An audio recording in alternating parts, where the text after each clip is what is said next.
All right, good morning, folks. It is June 24th, 2023, and we have a breaking update on this World War III situation, a potential military coup taking place in Russia. We're going to give you guys the full breakdown here before we start. As I report on this, I want to remind everybody that I do sympathize and I pray for the people on the ground over there. They're getting caught up in this war. A lot of men, women, and children caught up in a situation that is pretty rough. And so I don't take that lightly as I report on the news, as I report how it's going to impact the markets. That doesn't go without understanding that human life is at risk here. So I just wanted to put that caveat in before we get started here. Getting ready for our Discord weekly call this Saturday. Going to be breaking down my current trade, what we see in the market movements taking place, what's coming this next week. So if you're looking to join us in the Discord group, head on over to my website, ZachRector.com, sign up for your Patreon, and get access to the Discord group. Every Saturday, we do a weekly call at 8:30 a.m. Pacific Standard Time, and it's an intimate setting for our community of like-minded individuals to get together, discuss how we're trading, how we're moving, and what's coming next as we break down all of the events. As you guys know, current events, cryptocurrency, and the greatest transfer of wealth in world history. Without further ado, let's get into the update, folks. So the market's slightly back up today. You have to remember, we have crypto trading. A few of the other markets will start to open up tomorrow, but the markets are down right now. The markets, we're going to see some volatility coming in next week as we fire it back up. But for the meantime, we get to watch the crypto market move back up slightly. 30,700 for Bitcoin, 1893 for Ethereum, about to pierce through 1900 potentially, and XRP is at 49 cents, hanging out sideways there. Now, in my Discord weekly call this morning, I'm going to give a little breakdown on the technical analysis, the current trade that I'm in. And right now, I'm just taking a look here. You guys can see I'm zoomed out on the weekly chart. Trying not to get too excited, even though we do like to see the breakout. It is kind of fun. But when we look a little bit deeper, the manipulation is clear as day to me. And so I'm going to be explaining that and breaking that down in today's weekly call with the Discord group. With that being said, into the news. So we're looking at this. We have a breaking summary of Putin's speech in response to Prigozhin's mutiny below. So what is taking place right now, folks, is we have private military contractors. The group is called Wagner, okay, and this is a group that had been helping to lead the fight on behalf of Russia, fully funded by Russia, backed by Russia, and now apparently their leader is turning against Putin, is turning against and turning it back and making his way towards Moscow. So all this last night, there's been a space taking place. Mario Naval's space has been breaking down. I think that there was like 50, 60,000 people in that space this morning when I was tuning into Twitter, waking up.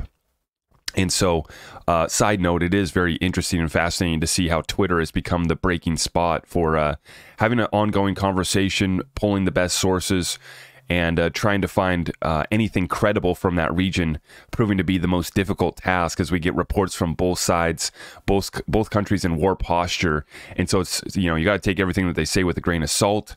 And so the group over there is doing a fantastic job of keeping the space rolling and trying to bring credibility to any sources, any news, any pictures or videos that we were getting from that region. Tuned in this morning for a little bit. I saw Elon Musk was in there listening. And it is a beautiful thing. I did have a Twitter space last night. It was kind of impromptu Twitter space. So if you missed that one, make sure you guys have subscribed to follow us over there on Twitter and be ready for those. I don't really do the Twitter spaces that often anymore, but we had some fun last night talking about all of these situations as they were breaking down in real time. But like I said, folks, so we're watching this one, trying to verify what we're getting out of there. We have the Wagner group that has turned already kind of captured some cities, I guess, and gotten some of the military to side with them. And so the interesting thing here, and I'm going to, just start off with my speculation on this. And remember, I'm not a geopolitical expert by any means. I'm not an expert on military war tactics. But I don't think that it's a coincidence that we find a accounting error providing another $6.3 billion for Ukraine. We've already sent over tens of billions, hundreds of billions of dollars over there to the Ukraine. And we know how our three-letter agencies and how we like to operate when we overthrow countries over there. And so Maybe it's a coincidence, maybe not, but I do believe that the Wagner Group has potentially maybe been compromised, or at least the leader has, and that's why he is turning now on Russia. Maybe someone cut him a bigger check, or maybe, he is just pissed off because apparently his bases got bombed, and there was a big loss of life on the behalf of the Wagner Group and their troops, and so, it's tough to speak on it, right? But I stand back and I'm not afraid to speculate. That's what I'm here to do, is to try to piece together, verify as much as we can, and then I have to run with my speculation from there and invest accordingly and move accordingly.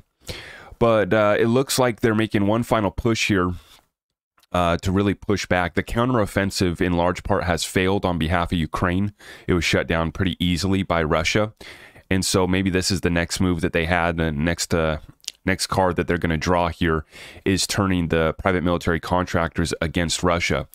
Now, on that note, it just brings me back flashbacks to the atrocities that were committed by the private military contractors in the Middle East.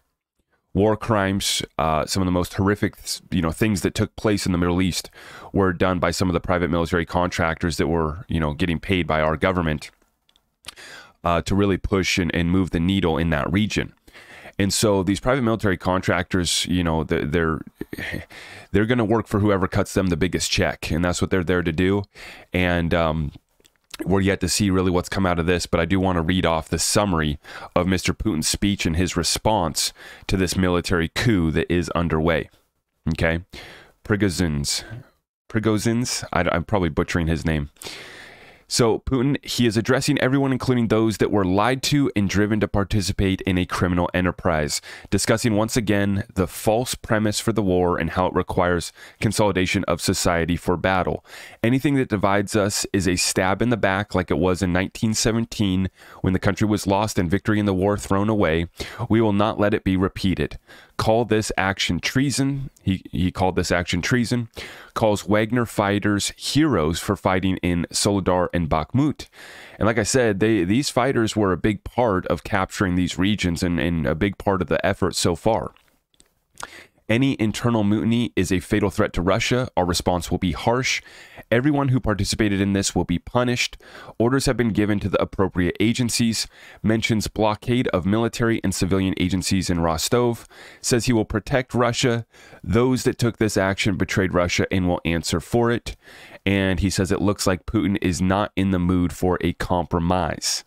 So Putin coming out and finally speaking yesterday. Lots of reports that they are fleeing. He has fled Moscow. And we get this breaking. This was just within the past hour here. The Wagner Group forces have reportedly entered Moscow Oblast as Putin's plane has been spotted fleeing Moscow. Wagner forces are now only about 2 hours away from Moscow City. Russia is on the brink of one of the largest civil wars in recent history. We may see the first major invasion of Moscow since World War II. Russian forces are currently digging trenches in the Moscow Oblast, with Wagner forces less than 2 hours away. Every minute counts. If this is not contained, the global economic impact will be massive. And like I said, this is all taking place. Markets are down, and we're going to have to continue to see how quickly this, gets squashed, or if this is going to be a serious threat to Moscow and to Russia and Putin's forces and what they're trying to accomplish. Now, as we've been covering, though, the disruption in the supply chain, the disruption in the critical resources that come out of Ukraine, Russia, and countries like this that are caught into the turmoil is going to impact us over here. So what we see here is Markets and Mayhem put out this tweet that oil, wheat, and even platinum may have a strong bid on Sunday night with this potential disruption to supply. JC comes in and says Russia is the 5th largest silver producer in the world. The deficit is already running at record levels and inventories are critically low. Expect a big move up next week. Hashtag silver squeeze. So big producer of gold as well. 5th largest producer of silver, oil, wheat, platinum, other major commodities coming out of the Ukraine-Russia region. And any sort of turmoil like this only puts more pressure on the supply. And we see that we already have a 230 million ounce deficit for silver last year, and the demand continues to grow. The utility and the need for that silver for these vital commodities continues to grow. And you got Russia caught up in this chaos, along with Peru, which is one of the major silver producers as well, caught up with their internal chaos. So as we've been highlighting, these countries that produce the minerals, the commodities, and the resources that this world runs on, and that this world is fleeing to, i.e. gold and silver, only putting more supply side pressure on these commodities. And so we are going to be watching that as the markets open back up tomorrow. Now, Matt XR Patriots shares this, and this is kind of the line that I was looking down when I started out this show, giving you my initial thoughts. So there is so much to cover up right now, as we warned and as we've been talking about. The powers that be are willing to play dirty to cover up what is being exposed on a daily basis right now as we speak. So yesterday, U.S. releases declassified report on the origins of you-know-what. Not going to say it, but it is out there now. And they show where all roads lead back to a place over there. And you know what I'm talking about. And boy, oh boy, did they lie to us about that. Then we see, as we talked about, Lindsey Graham reportedly is going to create a false flag nuclear situation in Ukraine to invoke Article 5. Well, what did Lindsey Graham actually do? What he did, he was preparing basically so that if any nuclear weapons get used in there, it will be viewed as an attack against NATO, and he's trying to bring us in. You know, Lindsey Graham, the worst of the war hawks, wants to get involved in every conflict, right? And so what we see here is he's already started this, as I reported on yesterday, the predictive programming for an attack on that nuclear facility that they've already been warning about is looking like it might be happening. And we really are just continuing to pray for peace and pray that this doesn't go nuclear, that this doesn't get dirty. But, you know, like I said, these powers that be, they spent trillions of dollars overthrowing the Middle East, millions of lives lost, and now we move the war over to the Ukraine region, and hopefully we're not going to repeat what took place over there in the Middle East. Now, up to this point, the United States hasn't been involved directly. Indirectly, we've been funding weapons, money, and making sure that our operations get protected over there. That would be the deep state cabal operations over there. But Lindsey Graham and the Warhawks positioning the troops, positioning the story, priming the masses through the media operation to get us prepared for when something bad happens. We're not going to question who did it. We're just going to go in and support the cause, support the war, and try to send our good men and women. And hopefully we can find another $6 billion underneath the mattress to help fund that war. So, like I said, they're preparing us. Now, we also get the news this last week that the Brunson brothers, you know, showed up in court again for that Supreme Court that that case that they're bringing in regards to the election. Now, one of the Brunson brothers, Loy, actually showed up to a Troomers only Twitter space that took place yesterday, and that was very interesting. But he was rather silent, and apparently the decision is going to be coming out over the weekend, today, Saturday, or Monday. So it's looking like we might be waiting until Monday to hear on that. But he was rather silent, I guess, as far as what took place there. And so that's just part of it. But what does Matt XR Patriot say? Let's carry out a psyop in Russia to distract the masses. Stand by for possible Putin emergency message. Now, we did get the Putin emergency message last night. And as I said, they have a lot to distract from.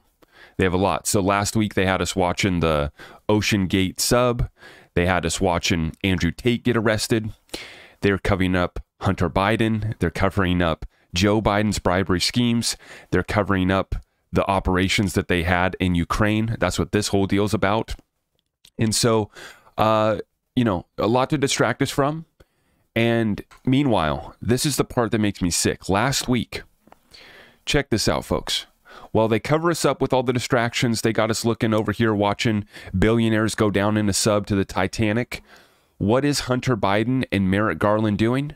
They're attending the same state dinner last night, just hours after the Department of Justice was accused of a massive cover-up involving Hunter's tax fraud case. They are laughing at, They are laughing at you. They think you are stupid. They are in one big elite club with the state media, and there is nothing you can do about it. This is what pisses me off, right? As an American citizen, our Department of Justice covers up a massive scheme that showed all the bribery, all the tax fraud, all the manipulation, which is actually the least of the crimes that have been committed by this family. And the fact that this man is still walking here with Merrick Garland at the state dinner while all of this is taking place, it makes me sick. But like I said, the good news is that we still have a lot of moves, a lot of positioning on the legal battlefield here within this country, and there's still a lot to be exposed. The Durham report took place or has already been dropped, but we had John Durham testifying last week. So as all of this gets exposed, now we have a coup taking place in Russia, right? We had the sub go down. We had Andrew Tate get arrested. There was another half dozen distractions last week. But the level of these distractions is ramping up because the level and the critical information that's getting released as far as the origin of COVID, everything that's taking place here with the Biden crime family, everything that is now been proven with the criminal campaign conspiracy, with the fake fraud dossiers signed off by CFO good guy Gary Gensler. It's all tied back, and it is all one elite club, and we're not in it. But God willing, we're going to take these guys down, right? Right now, we got an internal fight within this country, and as you're seeing, the external chaos picking up as well in that Russia-Ukraine region. Now, in addition, we're not done. This past week, House Speaker Kevin McCarthy has just announced his support for advancing 2 resolutions aimed at expunging President Trump's impeachments, including the one related to January 6th. Let's not forget, any GOP votes against these expungements will be seen as votes supporting his impeachment.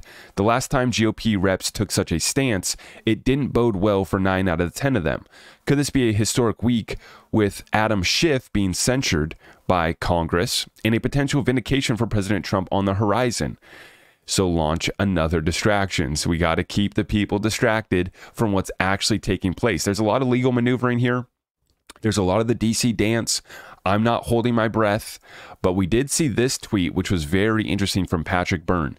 He says, "You have a victory to look forward to next week. It's not a total victory, but in this war, you might think of it as an Iwo Jima victory, at least. So if you are thinking of doing something stupid, just hold on 72 hours. You'll be glad you did." Now, I have no idea what this is related to. There's multiple things that could, I could speculate on half a dozen things that he could be referring to right there. But as I continue to say, let all truth be revealed, and what I am here to do on this platform is to break down these current events in a way that we can understand it, but then we can relate it to our situation back at home. How do we maneuver our business? How do we prepare our families? How do we invest accordingly? And how is the timeline shifting? How is the timeline moving? As I said, I'm about to get ready for our Discord weekly call where I'm going to be breaking down the current trade that I'm in. I am calling the bluff that is this bull trap rally that's taking place right now in the cryptocurrency space, and we'll see how that plays out. But if you want to join us, that is over at my website, ZachRector.com. Make sure you guys take advantage of the opportunity right now to pick up your precious metals while we can. We've been talking about it, and we just continue on a weekly basis. We're seeing news stories like this. Like I said, chaos disruption out of Peru, one of the largest producers of silver. Now we have the 5th largest producer, Russia. Internal chaos, potential civil war breaking out over there. And that's just part of the issues along with the other commodities. But what we can do, we can't really stack wheat and some of these other, commodities that are so critical, but we can stack the silver, we can stack the gold, and we can stack some of these other suppressed assets. And all of this is leading up to, as I put out this past week, for the BRICS summit that's taking place on August 22nd through the 24th. And I believe, and Jim Rickards has predicted, that we're going to see the release of the new reserve currency put out by the BRICS Plus nations. And it's going to be linked or pegged to gold in some sort of way or fashion, is Jim Rickards' prediction. And so we now have less than 2 months, folks. Less than 2 months before we could get a major announcement, a major shift. But as you're seeing, it's already underway. You don't know when they're going to flip the switch. You don't know when they're going to release this new currency, but they're coming with an answer. The war picking up, and hopefully it's going to be coming to a conclusion here soon. But in the meantime, we're going to continue to keep our audience tapped in. We're going to stay focused on what we can control. And God willing, we're going to take advantage of the greatest transfer of wealth in world history. If you appreciate this content, please do me a favor, smash that thumbs up on the way out. Make sure you have subscribed, hit that notification bell, and I will see you guys in the next one. God bless you all.